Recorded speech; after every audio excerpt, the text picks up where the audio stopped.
Olá, eu me chamo Rafaele Nascimento, sou acadêmica do curso de Letras da Universidade Estadual do Maranhão, campus de Lago da Pedra. Irei apresentar uma resenha crítica da disciplina Metodologia do Ensino dos Letramentos, que tem por docente o professor João Vitor Cunha Lopes. O livro que nos foi proposto é Ler e Compreender os Sentidos do Texto, de Isidoro Villans e Wanda Maria Elias. O capítulo que eu escolhi para fazer essa resenha foi o capítulo 9, tendo por tema Coerência textual, um princípio de interpretabilidade. Na obra Ler e Compreender os Sentidos do Texto, da autora Isidoro Villans Couto, bacharel em Direito, mestre e doutora em Língua Portuguesa e Linguística no Brasil, juntamente com a autora Wanda Maria Elias, que é doutora em Língua Portuguesa, traz algumas concepções a respeito da leitura e compreensão do que está inserido nos textos. Utilizando de uma linguagem clara e objetiva, o livro nos apresenta as principais possibilidades da construção do sentido nos textos. Baseando nas ideias das autoras, o conteúdo desta obra é importante, inclusive para professores e alunos, onde os mesmos podem ver estratégias e recursos que facilitam a sua didática em sala de aula, interação e compreensão de textos.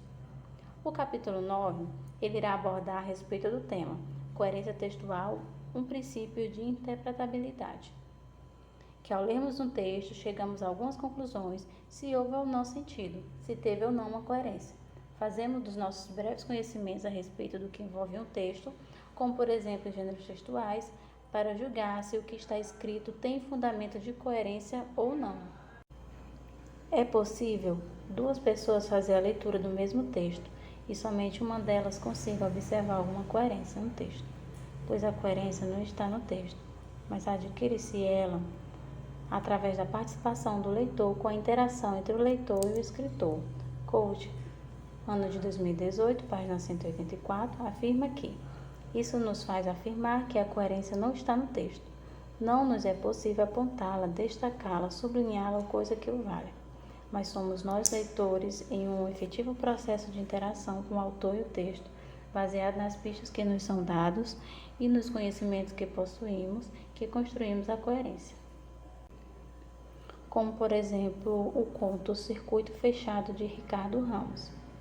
Por mais que um texto pareça não ter sentido, que ele seja confuso, como nesse caso, onde se faz o uso de vários substantivos aparentemente sem sentidos, mas que pela ordem que eles estão empregados, nos faz perceber que se trata de uma rotina vivida por uma pessoa. O conto nos mostra seus afazeres da hora em que acorda até o momento em que a pessoa vai dormir novamente.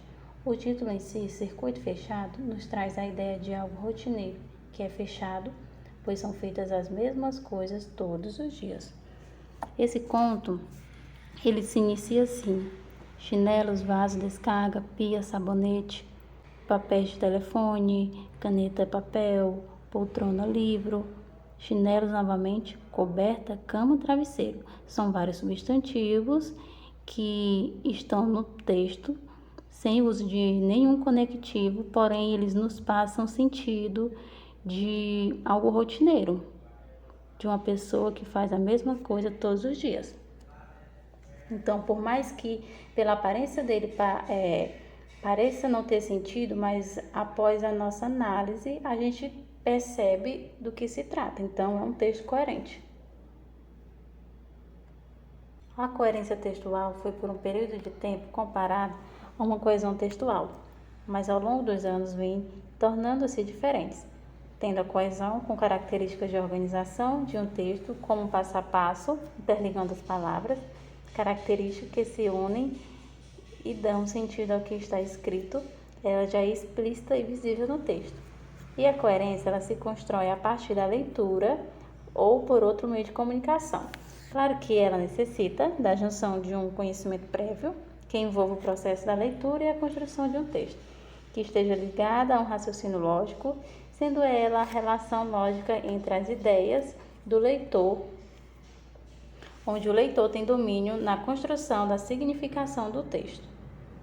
O princípio de interpretabilidade. É a função inserida na coerência textual, onde a condição do sentido se constrói em um determinado texto, onde uma pessoa fazendo uso de suas habilidades prévias referente a elementos básicos que constituem uma obra, consegue calcular o sentido do que está lhe sendo apresentado. Charles, 1983, vai então defender a posição de que a coerência é um princípio de interpretabilidade do discurso, sempre que for preciso aos interlocutores construir um sentido para o texto. Este será para eles, nessa situação de interação, um texto coerente. Sendo assim, sempre que se faz uso de um pensamento para conseguir algum sentido, já se tem o principal. Aliás, já se tem o princípio de uma coerência textual.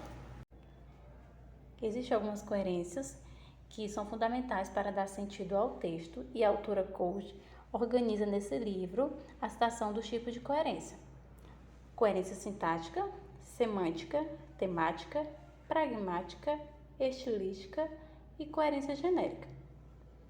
A coerência sintática faz uso de conhecimentos e de conectivo, por exemplo, para dar sentido ao texto, sem que haja ambiguidade, sendo estes conectivos um dos responsáveis para que o texto chegue a uma compreensão.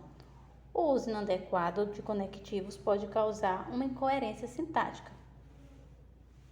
como no texto que a autora citou no livro, que lá tinha a seguinte frase: mães estão mais jovens e mais velhas. O conectivo "e" dá um sentido ambíguo, de dois sentidos, que a mãe está jovem e ao mesmo tempo velha.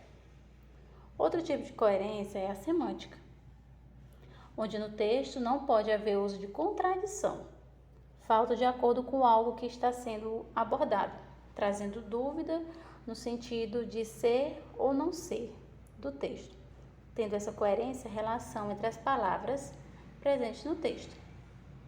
A coerência temática é onde todo o corpo do texto tem assuntos claros que condiz com o título ou tema que está sendo abordado, quando se é fiel ao que lhe é proposto discorrer. A incoerência temática ocorre, então, quando as informações presentes no enunciado fogem do sentido inicial do texto. A coerência pragmática, descrita no livro, tem a intenção de dar continuidade a um sentido, seguindo uma sequência do que já está sendo apresentado. É preciso seguir uma mesma linha de raciocínio, como o comando de uma ordem, seguido de uma ordem cumprida. Um ato já feito, claro que se faz necessário saber o lugar em que você está, se lhe permite mandar fazer algo, caso contrário, tem em si uma incoerência temática. Temos por coerência estilística, composta por variedades linguísticas. Em um texto de dissertação, por exemplo, precisa fazer uso de uma linguagem formal no decorrer de todo o texto, da mesma maneira em uma conversa nas redes sociais, onde se faz uso de uma linguagem mais informal, evitando assim um estranhamento em quem está lendo. O leitor precisa se sentir envolto ao texto, inserido à discussão que ali está sendo abordada. Por fim, a coerência genérica, onde se faz necessário saber escolher o gênero textual adequado para cada tipo de texto. Ela está relacionada a funções da linguagem. Cada função determina o gênero textual que podemos utilizar para dar sentido ao texto que queremos utilizar. Essa função faz com que se consiga o seu objetivo desejado de forma clara, como o uso de folhetins entregue para as pessoas nas ruas para demonstrar os produtos que estarão em promoção em supermercado. Ou seja, o marketing do supermercado insere os seus produtos que estão em promoção nesses folhetins ilustrativos e entrega às pessoas. Que geralmente as pessoas vão ao supermercado atrás desses objetos que estão em promoção e acabam comprando outros que não estão. Ao final do livro, Coach ressalta a ideia de que a coerência não está no texto, mas se faz presente a partir do momento em que o leitor passa a construir um sentido para ele, e que ela é o princípio da interpretabilidade do discurso, onde tem uma compreensão de um raciocínio já exposto. Essas são as nossas referências e obrigada.